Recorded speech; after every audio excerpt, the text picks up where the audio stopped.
जय श्री कृष्णा। जय श्री राम जी। कैसे हैं आप लोग? अच्छे होंगे। भगवान आप सबको खुश रखे, प्रसन्न रखे। और देखिए, बड़ा प्यारा जिंदगी का सूत्र है प्यारे। हम सब जानते हैं जिंदगी बहुत महत्वपूर्ण है, और आज की भाग दौड़ में, हलचल में इतना व्यक्ति डिप्रेशन में है कि वो उसने अपने लिए सोचना ही बंद कर दिया, अपने जीवन का लक्ष्य उद्देश्य समझना ही बंद कर दिया। इसलिए जो होना है वो तो होकर के रहेगा। बड़ी भाग दौड़ की जिंदगी है, लेकिन उससे हल भी तो कोई नहीं होता। सुबह शाम रात्रि को चलते फिरते, जगते बैठते उठते 24 घंटे में 1 घंटा ऐसा जरूर अपने जीवन के लिए निकालना चाहिए, कुछ अच्छा सोचने के लिए। हम क्या करें? कभी कभी लिखने का मन तो आता ही है, क्योंकि मुझे लिखने की बहुत शौक़ है, और इसलिए ये चीज़ें अब मैंने बहुत बंद कर दी हैं, लेकिन फिर भी कभी शेयर कर लेते हैं आप लोगों से। और जीवन में जो भी काम करो, असल करो, नकल मत करो। जब तक हम लोग नकल पे चलते हैं ना, तब तक हमारे जीवन में हार के अलावा कभी विजय नहीं होती है। हाँ, एक बात ज़रूर है कि यदि हम किसी की नकल पे चलेंगे, चमक दमक की झूठी ज़िंदगी पर चलेंगे, तो धनवान हो सकते हैं, इसमें कोई दो राय नहीं है। लेकिन मजबूत, स्थिर, शीलवान, धैर्यवान नहीं हो सकते हैं। इसलिए एक बड़ी महत्वपूर्ण बात है कि जीवन में जो बिंदु है ना जीने के, वो चाहे छोटा व्यक्ति हो, बड़ा व्यक्ति हो, कितना भी सामर्थ्यवान हो, वो सबके लिए एक जैसे। कभी कभी हमारी ऐसी सोच बन गई है कि हम किसी पर कोई भी टिप्पणी कर देते हैं और बड़े खुश होते हैं। आजकल देखिए, हमारे यहाँ देश में, हर घर में, हर जीवन में बड़ा कोहराम मचा हुआ है। वैसे भी बहुत कुछ खत्म हो गया है। आज की इस चमक दमक की दुनिया ने लोगों का अमन, चैन, खुशी, शांति, प्रेम सब कुछ छीन लिया। एक घर में 4 लोग हैं, 4 लोग भी आपस में प्रेम से नहीं रहना चाहते हैं। कोई किसी के पास बैठता नहीं, कोई किसी से बात करता नहीं, बड़े लोगों से आदर नहीं, एक दूर पड़ोसी से मतलब नहीं। तो वैसे भी सब खत्म सा ही हो गया है। पहले, कुछ समय ही पहले ऐसा स्वभाव था कि हम छोटी मोटी परेशानियां आपस में ही एक दूसरे से शेयर करके और कम कर लेते थे। लेकिन आज ऐसा भयंकर समय चल रहा है प्यारे, कि हम ये भी नहीं सोच सकते, कभी हर पल यही चिंतन करते हैं कि कोई बात कैसी भी किससे शेयर की जाए। पति पत्नी में प्रेम नहीं, बेटा बेटियों में प्रेम नहीं, भाई बहनों में प्रेम नहीं, पिता पुत्री में प्रेम नहीं, और बड़ा भयंकर समय आ गया है कि किसी को किसी से कोई मतलब नहीं है। रिश्तों की जो मर्यादा है ना, वो खत्म हो चुकी, एक तरीके से पूर्ण रूप से खत्म हो चुकी। और ये भी सच्चाई है कि अगर किसी के पीछे कोई भीड़ लगी है, कोई हो हा कर रहा है, तो कोई स्वार्थ से कर रहा है, कोई मतलब से कर रहा है। लेकिन ये मन समझो कि मानवता के प्रेम से कर रहे, तो गुरु शिष्य में प्रेम नहीं रहा, और तो बात किसकी कही जाए। तो हमेशा हमें एक बात सोचनी चाहिए कि हम अपने स्वार्थ के लिए हो सके तो कोशिश करें। वैसे तो हम झूठ का, कपट का, छल का पिटारा है ये मानव शरीर, इससे कोई परे नहीं है। हम लोग इसी में रहते हैं हमेशा रमण। लेकिन फिर भी हो सके तो इस पर कंट्रोल करना चाहिए। सुविधाएं तो कम हो जाएंगी, सुकून कम हो जाएंगे, लेकिन ऐसा नहीं है कि हम समय से पहले इस दुनिया से विदा हो जाएं, क्योंकि भेजने वाला तो हमारा कोई और है, परमात्मा है, जिसने जन्म दिया है, जीवन दिया है और उन्होंने सब सुविधाएं दे करके भेजा है। तो सबसे महत्वपूर्ण चीज़ ये है कि हम कितने भी बड़े हो जाएं और जीवन में शांति नहीं है तो कोई अर्थ नहीं, मिठास नहीं बाड़ी में तो कोई अर्थ नहीं, शांति नहीं कोई अर्थ नहीं, निर्मल भाव नहीं दूसरों के लिए कोई अर्थ नहीं। तो ये सब चीज़ें कहना बड़ी सरल है प्यारे, लेकिन जीवन में उतारना बहुत कठिन है। अभी हम लोग और कुछ दिन पहले ना हमेशा से महापुरुषों के इतिहास सुनते थे, समझते थे, तो हम लोग बड़ा उनसे कुछ सीखते थे। लेकिन आज ऐसा समय चल गया है कि अगर तुमने दूसरे समाज के, वैसे तो सब मानवता ही जाती है, लेकिन फिर भी दूसरे समाज के अगर महापुरुष का नाम लिया भी है ना, तो 4 कमेंट कसने वाले हो जाएंगे, पूछने वाले हो जाएंगे, क्या तुम इसी बिरादरी से? लोग तुम्हारी खोज बहुत करते हैं, तस्दीक बहुत करते हैं, आप इसी समाज से आते हो, आप इसी भाव से आते हो।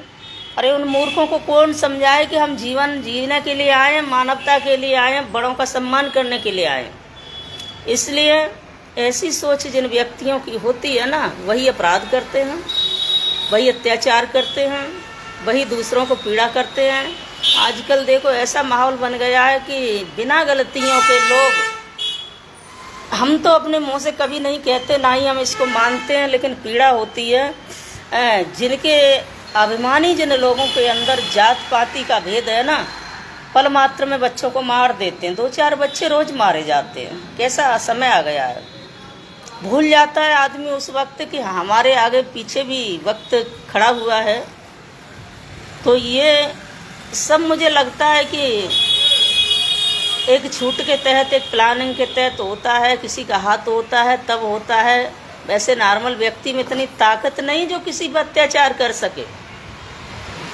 तो सपोर्ट के कारण, अब कहने के लिए तो सब आता है, सब जानते भी हैं, लेकिन बोलते हैं ना, तो वही बात है, 2 मिनट में उंगली उठने लगती है, उस पर प्रभाव पड़ने लगता है। तो कहने का तात्पर्य यह है कि ये दुनिया झूठे की है, लफंगों की है, मंचलों की है, अभिमानियों की है, और यहाँ धर्म और सत्य तो रो रहा है, बुरी तरीक़ा से रो रहा है।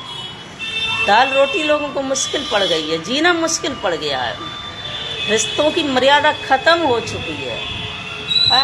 तो मेरे कहने का तात्पर्य यह है कि घर में 10 रुपए की कमाई नहीं है, 10-10 मोबाइल है, खर्चा पूरा चाहिए, और ऐसी सोच जिन बच्चों के जीवन में आ जाती है ना, वो कभी कामयाब नहीं हो सकते हैं। और ये भी नहीं है कि अच्छे बच्चे नहीं हैं इस दुनिया में, बहुत देखिए अभी बड़ा दिल गदगद हो गया था, कैसे कैसे बच्चों ने UPSC IAS टॉप किया है।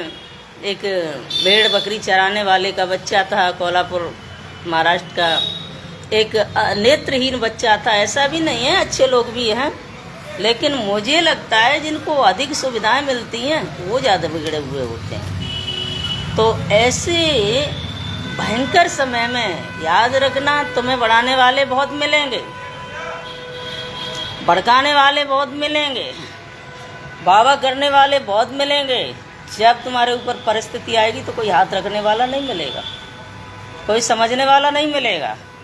और फेमस होने के लिए ये दंगे ये सब होते तो हैं, लेकिन इसमें जो बढ़ावा देते हैं ना, कोई न कोई लिख करके ऐसे वैसे, ये सब सरफिरे लोग, इनका यही आडंबर उदम कराना है, भड़काना लोगों को, है ना।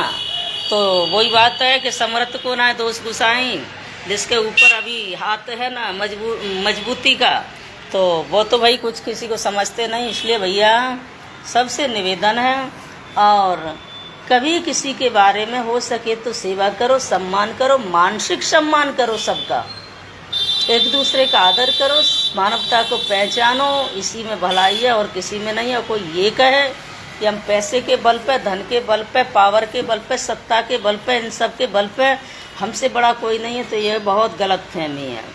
जिंदगी के बड़े अनमोल वचन हैं। किसी की मजबूरियों को मजबूरियां न समझो, किसी की मजबूरियों को मजबूरियां ना समझो, क्योंकि मजबूरियां कोई खरीद कर नहीं लाता। और डरिए उस वक्त की मार से, डरिए उस वक्त की मार से जो वक्त कभी कहकर नहीं आता। पता नहीं है, एक कदम हमने उठा लिया, दूसरे कदम हमारा कहाँ रखा जाएगा। अकल कितनी भी तेज हो लेकिन नसीब के साथ ही चलती है। अकल कितनी भी तेज हो लेकिन नसीब के साथ ही चलती है। बीरबल कितना अकलमंद था लेकिन कभी बादशाह नहीं बना, है ना। इसलिए आप अपने आप को, कितने भी विद्वान हो, कितने भी समझदार हो, कितने भी धनवान हो, कितने भी पावरफुल हो, कितने भी सत्तावान हो, लेकिन एक दिन जीवन में सबके ऐसा आता है, उस वक्त हमें मानवता की और रिश्तों की आवश्यकता बहुत होती है, अपने समाज की बहुत होती है। हम ऐसे देश में रह रहे हैं जहाँ केवल संस्कारों से ही परोया गया है ये देश, और उस देश में हाहाकार मचा हुआ है। आप अपने आप को कभी ऐसा मन समझिए कि उस मुश्किल की घड़ी में हम अपने को गले लगा के सोएंगे, और कभी आप ऐसा भी मन समझिए कि ऐसी परिस्थिति की घड़ी में हम अपने सर को अपने ही कंधे पर रख करके सोएंगे। कभी नहीं हो सकता ये। और इसलिए हमारे जीवन में व्यवहार से, बर्ताव से, हमारे विचारधारा से ऐसे रिश्ते जरूर होने चाहिए कि इस एक दूसरे की जिंदगी में काम आए। इसलिए एक दूसरे के लिए जिंदगी जीने का मकसद ही जीवन है, और इसी को छोटी छोटी भाव से, अकल से लोगों ने गलत विचार से भी कभी समझ लिया, यूज भी करते हैं, और आज बड़ा अत्याचार हो रहा है ना। क्या है, आज हम एक न्यूज़ पढ़ रहे थे, क्योंकि 4 बजे उठ जाते हैं, थोड़ा सा स्वास्थ्य तो मेरा डाउन रहता ही है, पता नहीं क्या हो गया है, तो ज़्यादा काम वाम नहीं करता, टाइम टेबल सब गड़बड़ हो गया है। तो अभी हम अपने कमरे से बाहर बैठे हुए हैं, यहाँ ठंडी हवा लगती है काफ़ी, और देखा कि एक पति ने अपनी पत्नी को 72 टुकड़ों में काट करके कुकर में पकाया और मछलियों को खिला दिया। एक पति ने, और हजारों पत्नियों ने इस समय अपने अपने पतियों की निर्मम हत्या कर दी। ये लोग कहाँ से आते हैं, कहाँ पाए जाते हैं, इनके अंदर क्यों राक्षसपना होता है, क्यों ऐसी नीति होती है? क्योंकि ये लोग नेगेटिव चीज़ें ज़्यादा देखते हैं, नेगेटिव संगति के साथ रहते हैं।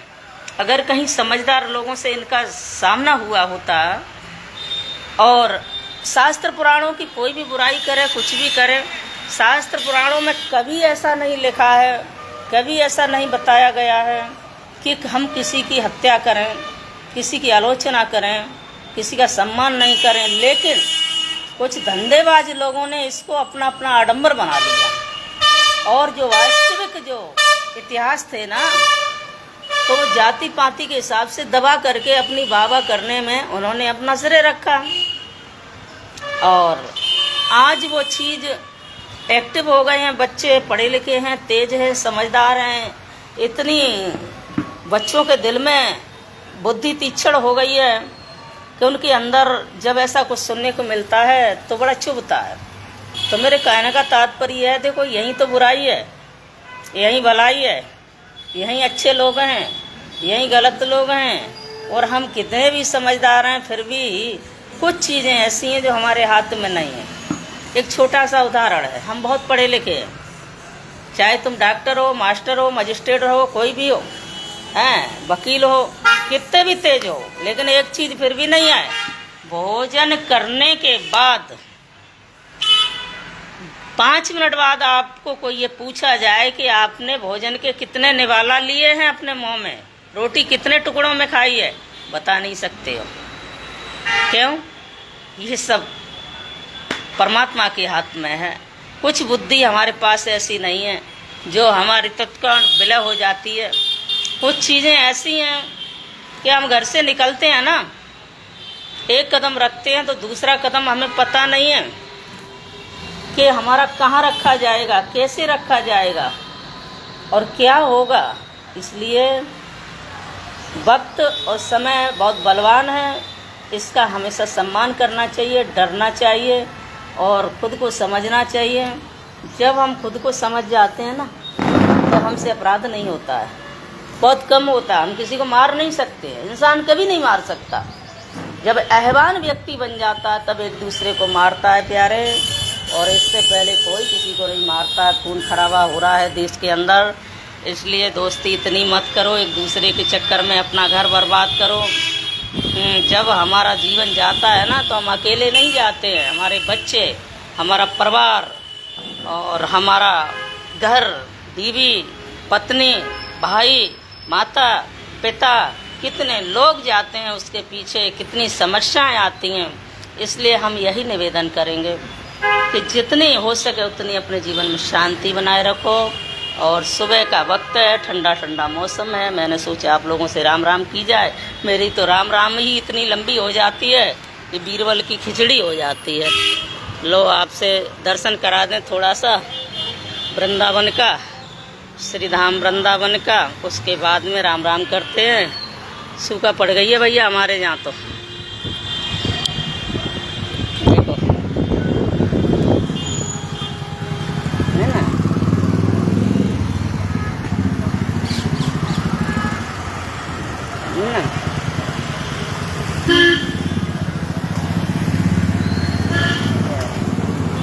अभी इस वक्त कुछ लोग व्यस्त हैं, परोपकार जैसे काम मान लिए हैं उन्होंने। हंगामा करना, दंगा करना, लड़ाइयाँ करना, झगड़ा करना, इसमें भी व्यस्त रहते हैं। ये काम में थोड़ी शायद तनख्वाह अच्छी मिलती है इसलिए। और कुछ लोग जाग भी गए हैं, कुछ इस महंगाई की मार में लोगों के पास पैसा नहीं है ना, तो फालतू घूमने के लिए। और आजकल इंटरनेट की दुनिया है, सब कुछ घर बैठे ही मिल जाता है। अब मैंने सोचा आप लोगों को दर्शन करा देते हैं थोड़ा सा। और जय सिया राम जी, जय श्री कृष्णा जी। खुश रहो, मस्त रहो, बड़े प्यार के साथ में जीवन को व्यतीत करिए, समझिए, बच्चों को अपने को समझाइए, ताकि ये बड़ी मुश्किल से जीवन मिला है, अच्छा करने के लिए मिला है, कुछ बुरा करने के लिए नहीं मिला। अरे जो मर रहा है मरने दो, जो भाग रहा है भागने दो, जो कुछ भी कर रहा है करने दो, अच्छे का साथ दो, गलत का कभी साथ दो नहीं। किसी को समझाते हैं ना हम लोग, आप लोग, तो वही समझता है ये मूर्ख है। किसी को अच्छी सीख दो ना तो आज के ज़माने में ये समझते हैं लोग मूर्ख हैं। इसलिए टिप्पणियाँ लिखने के लिए बहुत जल्दी तैयार हो जाते हैं लोग, तो ये देखते हैं अपन के नहीं, लेकिन हाँ मैंने अक्सर करके देखा है। कहीं कुछ हो जाता है ना तो भैया एक बात ध्यान रखना, ये प्रेम नीति का जीवन है हमारा, धर्म नीति का, ऐसे अच्छे से जियो, अपने को समझो। बाकी राजनीति एक ऐसा फंडा है, 60% इसमें झूठ चलता है, सच के बराबर माना गया है, ये महाभारत में ही लिख दिया था। और दूसरी बात, इसमें चतुर खिलाड़ी जीत जाते हैं और बेचारे गरीब बेगुनाह मारे जाते हैं, कोई साथ नहीं देता है। इसलिए हमेशा अपना ध्यान रखो, स्वस्थ रहो, मस्त रहो, व्यस्त रहो अपने कामों में। हर चीज़ का एक समय बनाओ, है ना। और समय जब बनाएंगे, हम व्यस्त रहेंगे, हमारा दिमाग व्यस्त रहेगा तो हम खुश रहेंगे। जय श्री कृष्णा, जय श्री राधे जी। आ जाओ, चाय बनाते हैं अब आप सबके लिए, है ना।